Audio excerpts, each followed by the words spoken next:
Hello everyone. In our last lecture we discussed about normalization. We discussed about first NF and second NF. In this lecture we discussed our 3NF. 3NF discuss करने से पहले हमें पता होना चाहिए what is transitive dependency.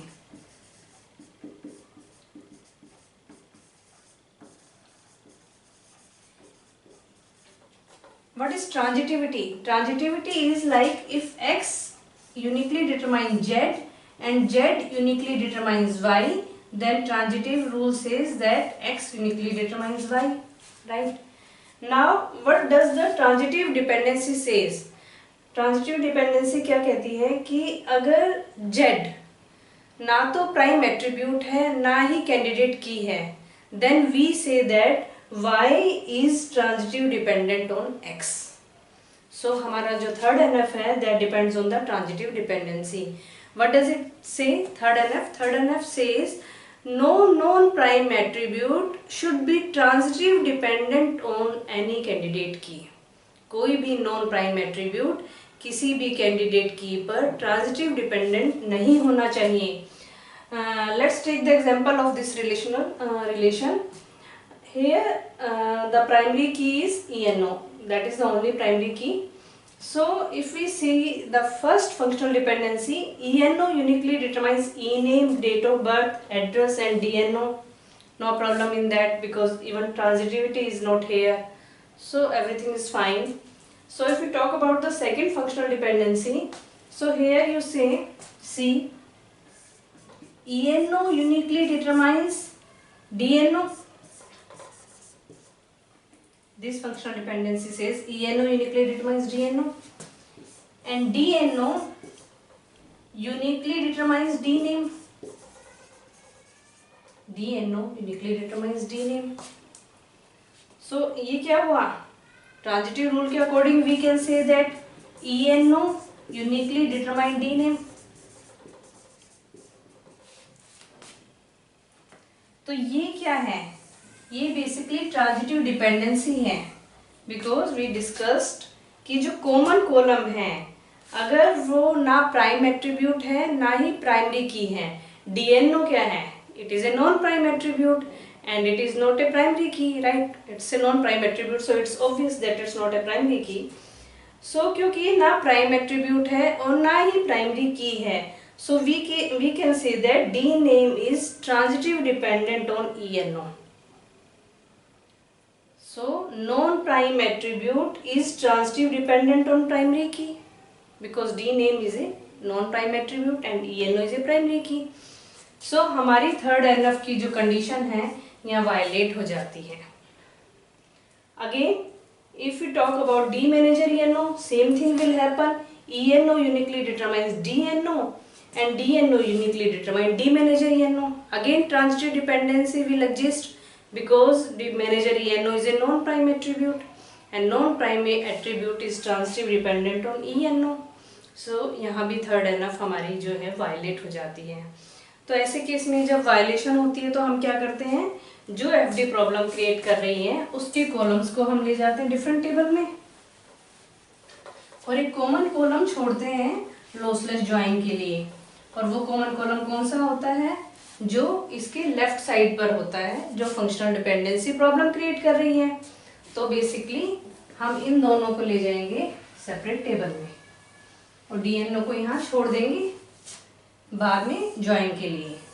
तो नई table बनेगी like that, DNO dname and D manager ENO. And this was the functional dependency.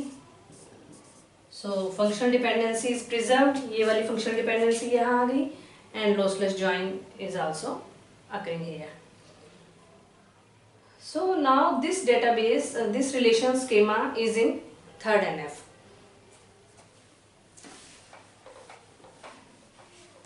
Now we will talk about the general definition of third NF.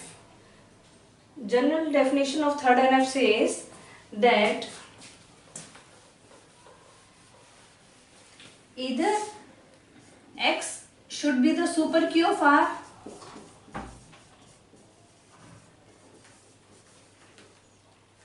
or A should be the prime attribute of R.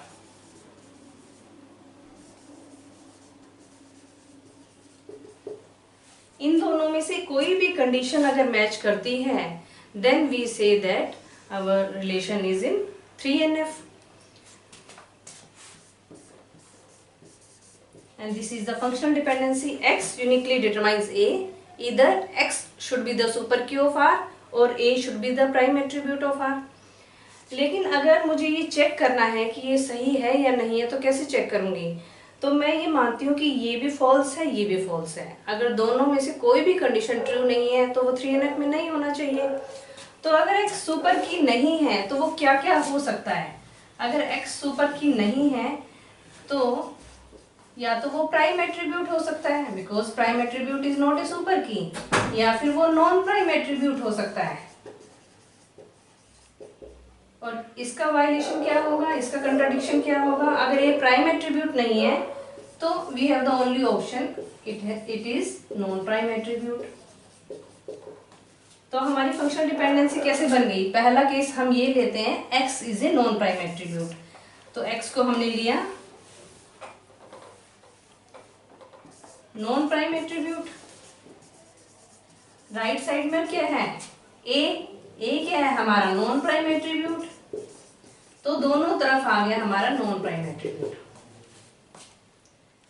और अगर मैं prime attribute लेती तो मेरा बनता prime attribute, और right side में बनता हमारा non prime attribute.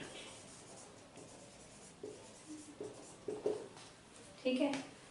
Before explaining this, like I told you, the shortcut for checking the 2NF shortcut was that if prime attribute is there and non-prime attribute is on the right side, then we say that our relation is not in the 2NF, right? For the 3NF, shortcut is if left side is non-prime attribute and right side is also non-prime attribute. If any functional dependency finds this case, then we directly say that our relation is not in 3NF. Like here, our in previous relation, if we talk,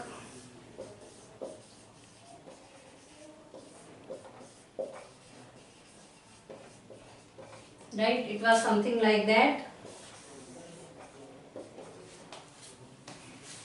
Non-prime says that it's not in 3NF. Let's talk about this FD.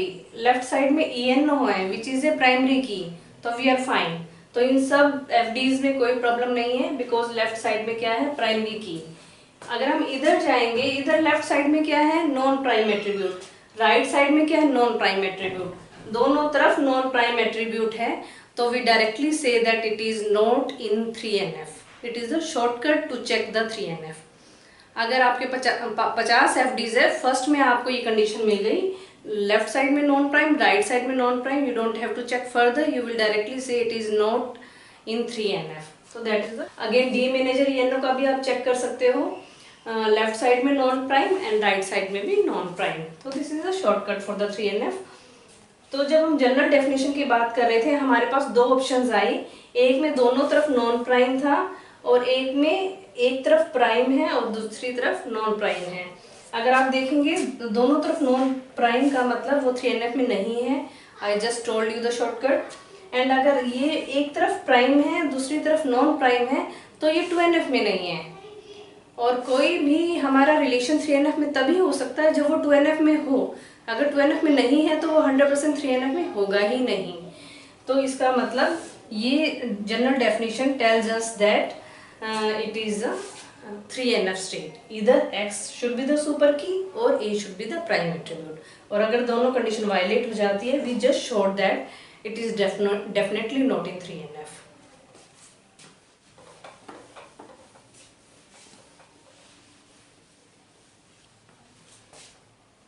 Now let's take another relation schema and discuss again 2NF and 3NF.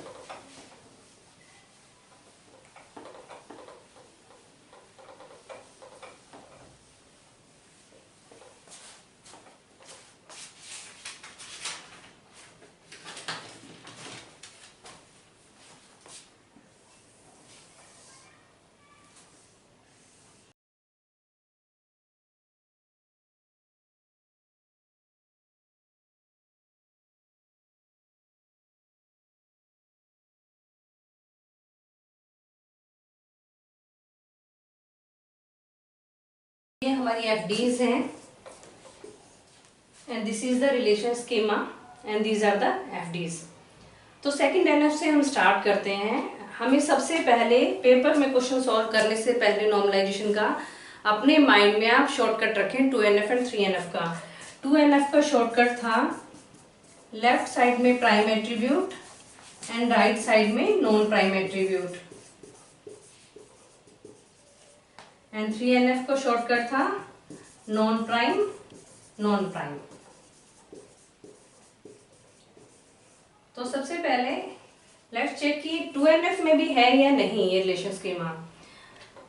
इसमें जो दो आपकी candidate की है, एक है property ID number और एक है county name and lot number. एक कंपोजिट की है county name and lot number.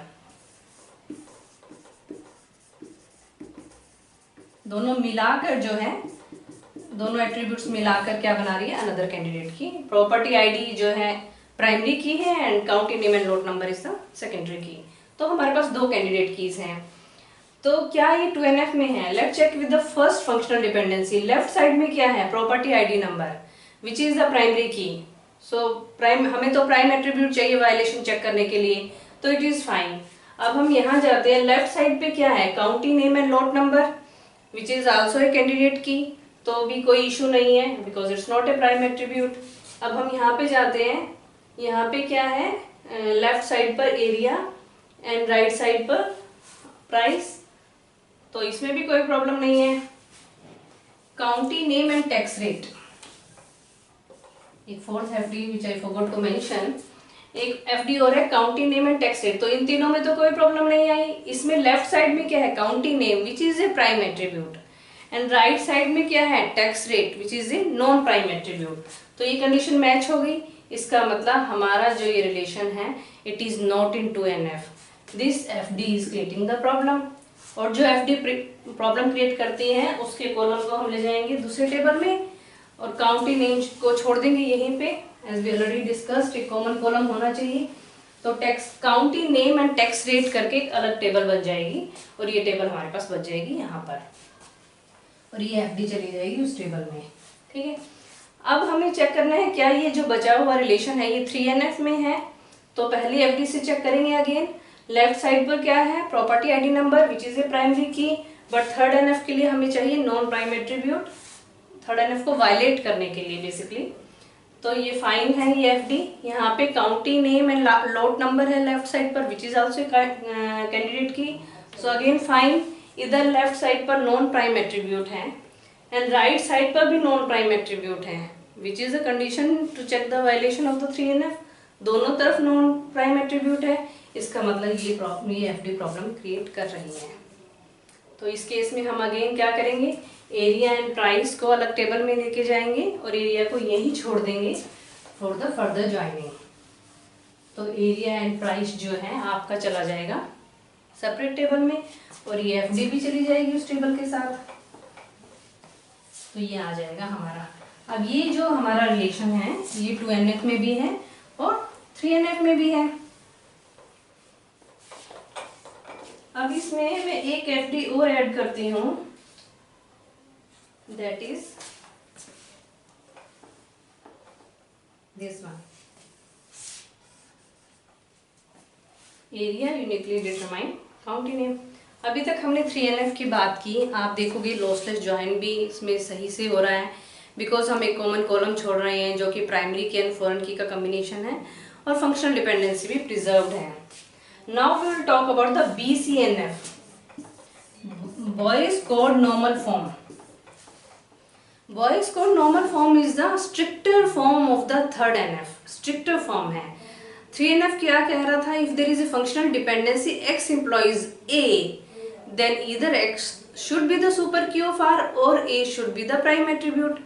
But BCNF सीधा कहता है कि I just want कि if there is a functional dependency X implies A, then X should be the super key of R.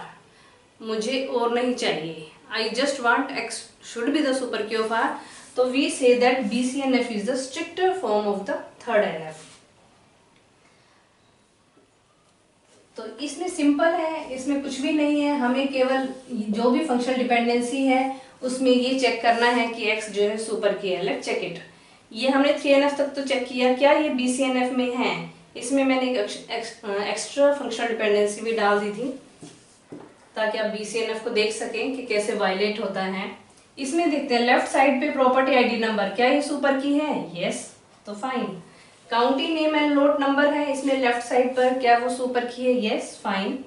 इसमें left side पर area है, क्या वो सुपर की है? नहीं, area is not A super की। अगर आप 3NF में देखेंगे तो ये रिलेशन आपका 3NF में है क्योंकि x सुपर की नहीं है, बट a जो है राइट साइड वाला वो प्राइम एट्रीब्यूट है, तो थर्ड NF की कंडीशन तो बिल्कुल सेट बैठती है, लेकिन BCNF नहीं बैठती क्योंकि BCNF कहता है कि a प्राइम एट्रीब्यूट है या नॉन प्राइम एट्रीब्यूट है, I don't care, I just want x should be the super की, जबकि इसमें area is not the super की। तो ये रिलेशन 3NF तक तो सही था, लेकिन it is not in BCNF। ये FD प्रॉब्लम क्रिएट कर रही है, तो हम क्या करेंगे, एरिया एंड काउंटी नेम को जो है सेपरेट टेबल में लेके जाएंगे और जो लेफ्ट साइड वाला है यानी कि एरिया को यहाँ कॉमन छोड़ेंगे, तो बेसिकली यहाँ से हटा देंगे काउंटी नेम, और काउंटी नेम एंड एरिया जो है आपका चला जाएगा सेपरेट टेबल में, और ये FD भी चली जाएगी सेपरेट टेबल में। लेकिन अब आप देखेंगे ये जो आपका रिलेशन आया ये सही है, BCNF तक परफेक्ट है, लेकिन अब लॉसलेस ज्वाइन भी परफेक्ट है क्योंकि एरिया हमने कॉमन छोड़ा, एरिया यहाँ बनेगा प्राइमरी की, उसकी हो गई फॉरेन की।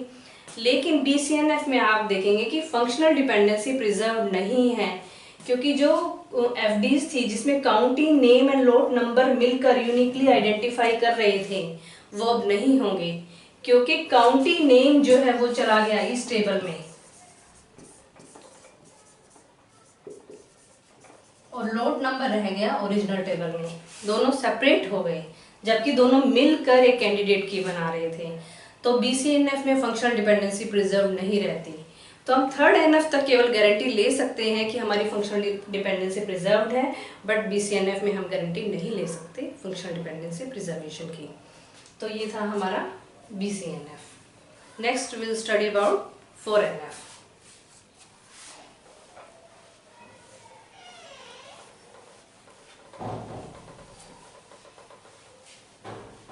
आई होप कि आपको यहाँ तक अच्छे से समझ आया होगा।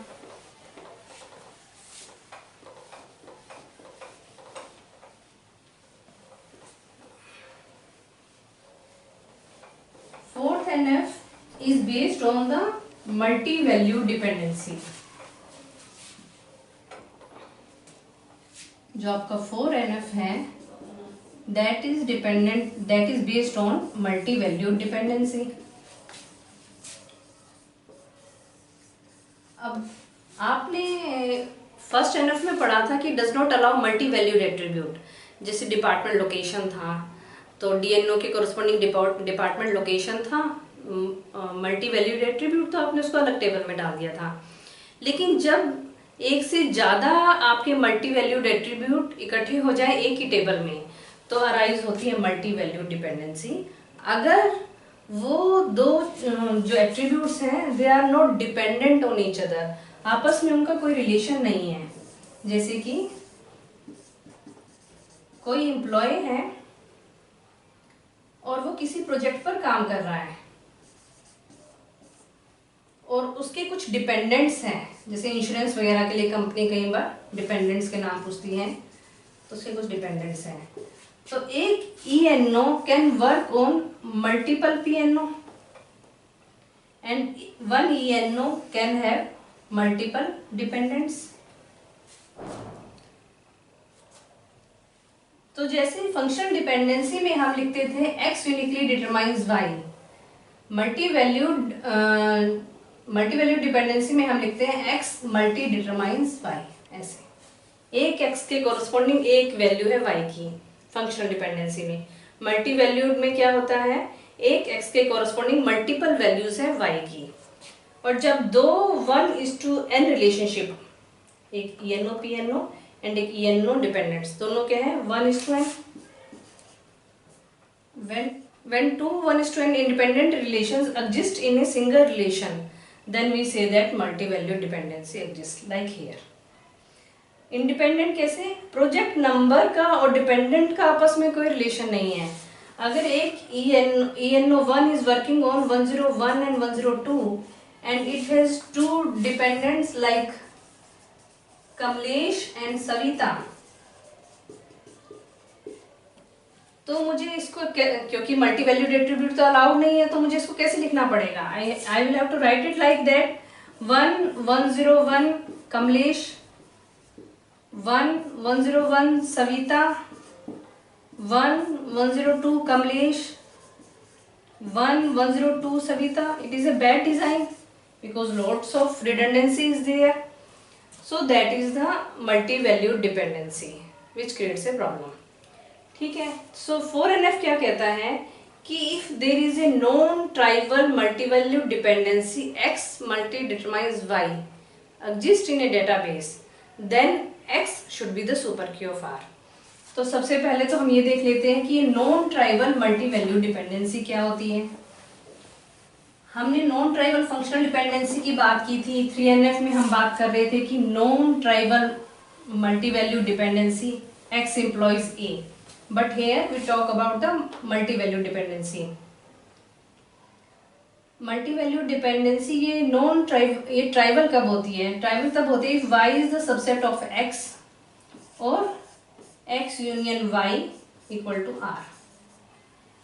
या तो जो Y है, यानी कि अगर मैं यहाँ लिख दूं ENO and P name, multi determines P name, तो हाँ मैंने ऑलरेडी यहाँ पे आपको बता दिए हैं ये P नेम है जिसके लिए ENO काम कर रहा है, तो definitely will be able to tell the P name. And X union Y equal to R कैसे होता है कि अगर मेरे जो डेटाबेस है, मेरा जो टेबल है, उसमें दो ही कॉलम है ENO and P name, and I am writing like this multi value dependency. तो बेसिकली तो ये क्या है? ट्राइवल मल्टी वैल्यू डिपेंडेंसी है, यानी कि X और Y, ये X है ये Y है, दोनों को मिला दूं तो मैं वो रिलेशन के ही कॉलम्स बनेंगे. तो हमारे रिलेशन में दो ही एट्रीब्यूट हैं ENO एंड P नेम. तो ये है ट्राइवल मल्टी वैल्यू डिपेंडेंसी. इसका मतलब है there is no significance for that. And जो 4NF है उसमें हम बात करते हैं non trivial multi value dependency X multi determines Y. तो X क्या होना चाहिए? सुपर की होना चाहिए R का. अगेन मैं सेम एग्जांपल लेती हूँ. ENO PNO and dependents.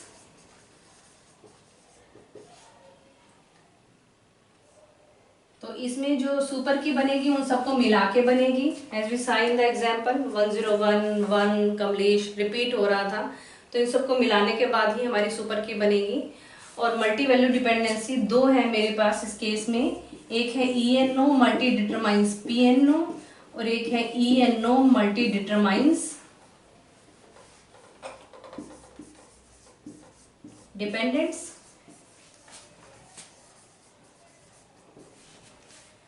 तो ट्राइवल तो ये नहीं है क्योंकि दोनों मिलकर रिलेशन को नहीं बना रहे हैं.